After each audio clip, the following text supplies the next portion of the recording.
Hello everybody and welcome. In this video I'm going to show you how to perform soft reset on your Jabra Elite Active 65T. You have to start by put your earbuds to the charging case and close the case. Now these earbuds are disconnected from your phone, so just open it and then remove your earbuds from the charging case and it will reconnect to your phone, and now we should see it at the device list.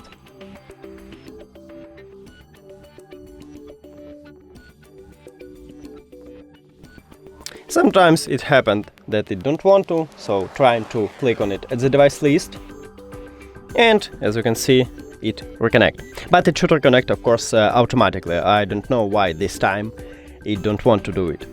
That's it. Thank you for watching this video. If you found it helpful, please consider subscribing to the channel and leave the like on the video. See you later!